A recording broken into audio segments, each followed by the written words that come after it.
Las características de los líderes han ido evolucionando con el paso del tiempo. Principalmente podríamos hablar de tres grandes fases. La primera consideraba a un modelo que podríamos decir como el líder bajo las características del arte de la guerra, ¿no? Y entonces, en esta primera etapa de liderazgo, pues encontramos principalmente historias de hombres varones, pues, reyes, monarcas, generales, tiranos, presidentes, primeros ministros.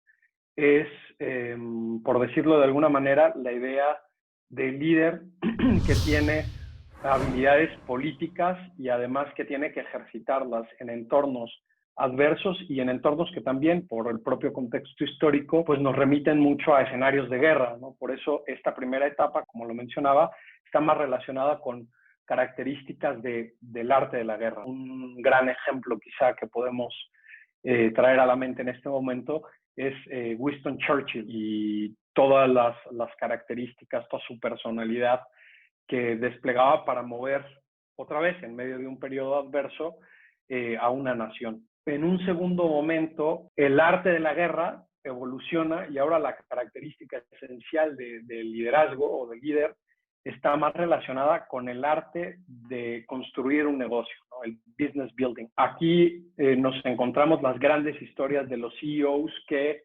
o empezaron sus empresas desde el garage o se convirtieron o se incorporaron a alguna gran empresa, pero hicieron que ésta se transformara de buena a excelente. Dos nombres que se nos pueden venir a la cabeza pensando en este segundo modelo de liderazgo podría ser tanto Steve Jobs como Jack Welch, ¿no? Pensando en uno que inicia una empresa desde cero y en otro que llega a institucionalizar y a potencializar una gran empresa haciendo un rol de liderazgo pues, que no tenía preámbulo o no tenía un punto de comparación. Típico de esta segunda etapa son pues, estos líderes que se vuelven una especie de superestrella, ¿no? Que escriben sus propias biografías y que salen en las portadas de las revistas.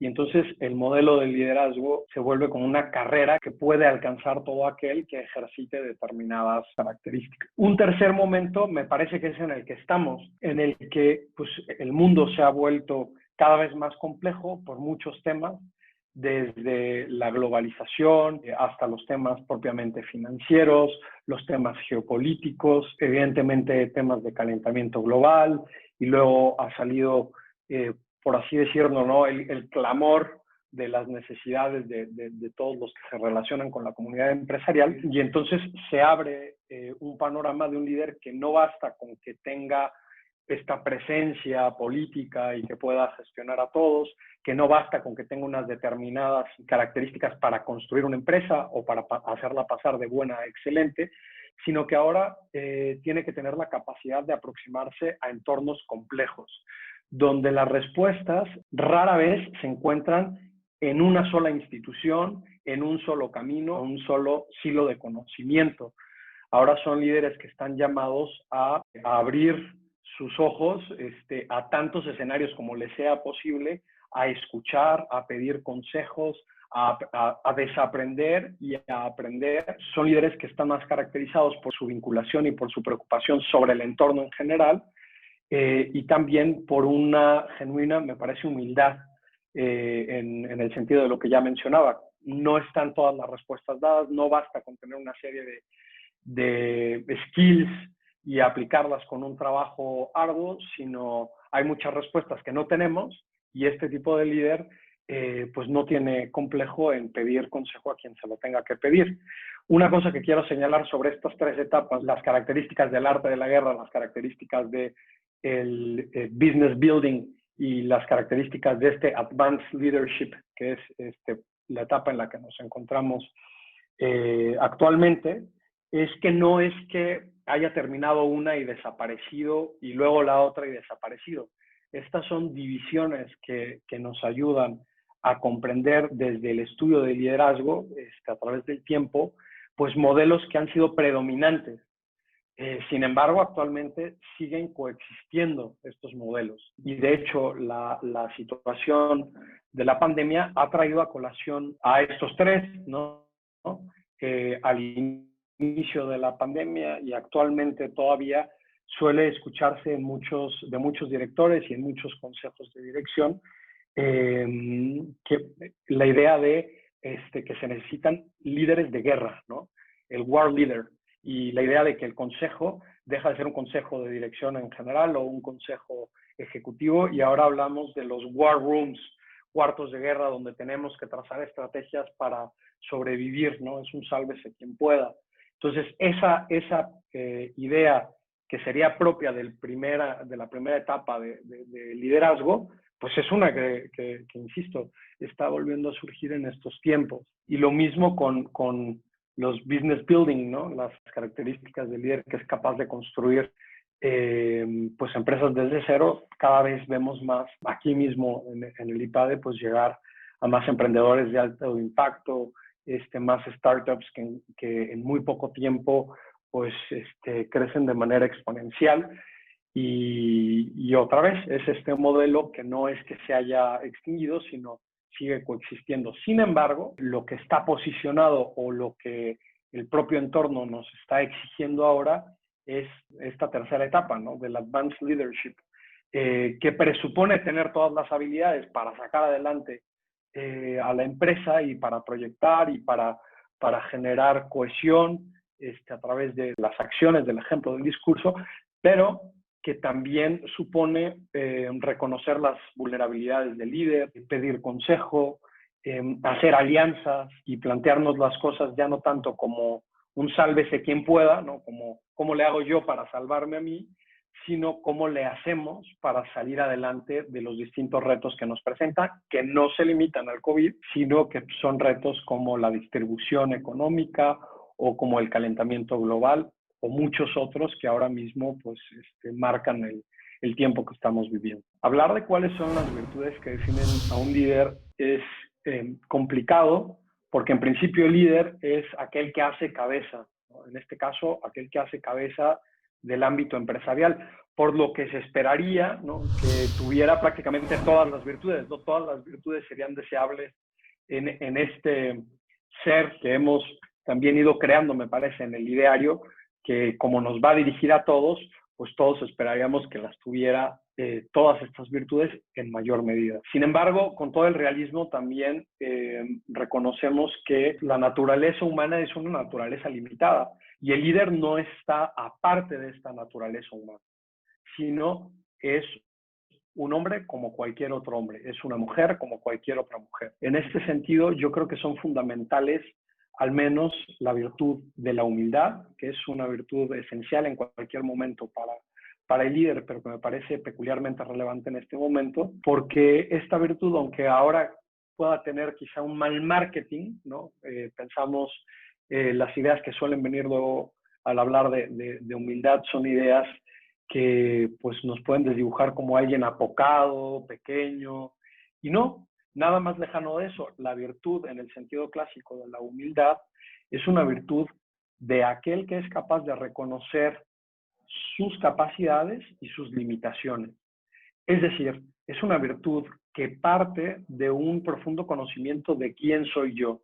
Y conociendo quién soy yo, soy capaz de identificar aquellos puntos en los que tengo mayor fortaleza y por lo tanto apoyarme más en ellos para sacar adelante mi quehacer, en este caso de director o de líder. Pero también es una virtud que es muy paradójica, ¿no? Porque siendo muy consciente de mis fortalezas que tengo y esas fortalezas ayudándome a proyectar de manera alta, ¿no? A plantearme metas grandes, es una virtud que también implica el reconocimiento de mis limitaciones. Y es que, como lo decía, el líder no es una cosa distinta a un humano. Los directores de empresa no son algo distinto a un ser humano. Son personas y cada una de estas personas, cada uno de nosotros tenemos limitaciones. De tal manera que en el momento en el que el líder ejercita esta virtud, reconoce también cuáles son estas limitaciones y entonces aparece otra meta que es también ardua, ¿no? No nada más la meta exterior que estoy persiguiendo, sacar adelante mi empresa, sino aparece la meta de cómo perfeccionarme a mí mismo, cómo ser mejor persona para, siendo mejor persona, ser mejor líder. Entonces, la virtud de la humildad, sin lugar a dudas. Una segunda virtud que es muy importante en estos momentos es la virtud de la esperanza. La virtud de la esperanza porque pues el escenario que tenemos ahora, y por ahora, perdón, pero insisto, no me refiero solamente a la pandemia que estamos viviendo, sino a que ya nos encontrábamos en un entorno que estaba bastante convulso, un entorno que se ha denominado como un entorno VICA, ¿no? De alta volatilidad, de alta incertidumbre, etcétera. Y eso requiere, o muchas veces de manera natural, perdón, suele ocupar la cabeza de quien dirige en los obstáculos. Y de manera natural suele generarse el temor a no alcanzar las metas que me había propuesto, no llevar a la empresa donde quiero, poner en riesgo el empleo de aquellos que dependen de mí o los proyectos que estoy trazando, etcétera. Y ante este escenario que es adverso y que luego suele bombardearnos y desanimarnos, se hace indispensable la esperanza. La esperanza como esta virtud de voltear a ver los bienes arduos, de identificar aquellos bienes grandes por los que vale la pena perseguir, más allá de enfocarme en el temor que me puede nublar, ver ese temor que es el bien que está protegiendo. Reconozco cuáles son las amenazas que están actualmente y busco ese temor que se genera por esas amenazas que se aproximan para que alcance las metas, los números, las ventas, los proyectos, veo qué es lo que está protegiendo ese temor. La raíz radical del temor es el amor, es el bien, aquellas cosas que valoramos, de tal manera que si soy capaz de identificar mis temores como líder y ver cuál es el bien que está detrás de ese temor, entonces ese bien que se está protegiendo, ese mismo bien puede detonar la esperanza, este movimiento para alcanzar ese bien con mayor imaginativa, con mayor inventiva, pero también considerando no solamente las propias fuerzas, sino pidiendo consejo, pidiendo apoyo y aprendiendo nuevas cosas.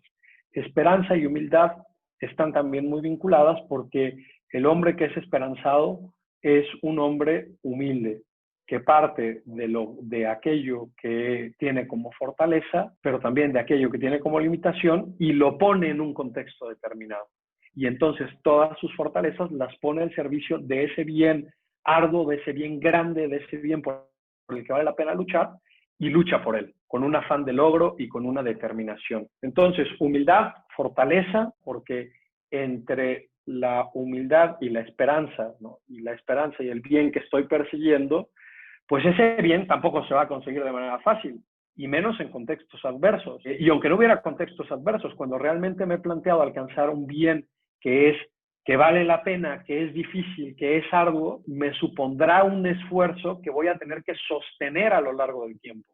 Me supone reconocer que va a haber obstáculos. Me supone que las cosas no van a salir siempre como espero. Y la virtud propia para mantener ese esfuerzo hasta alcanzar al bien que estoy persiguiendo es la virtud de la fortaleza. De tal manera que resumiría así las virtudes que considero esenciales en el líder y particularmente en el líder en épocas complejas como la que estamos viviendo, también siendo muy conscientes de que la complejidad siempre supone oportunidad. Humildad, esperanza, fortaleza. Humildad para reconocer quién soy, tanto en lo bueno y lo malo. Esperanza para plantearme metas altas, aunque el entorno no me dé para ello, soy capaz de visionar aquello por lo que vale la pena ir, y fortaleza para aguantar la adversidad del camino en alcanzar este bien que me he propuesto. IPADE. The World Calls.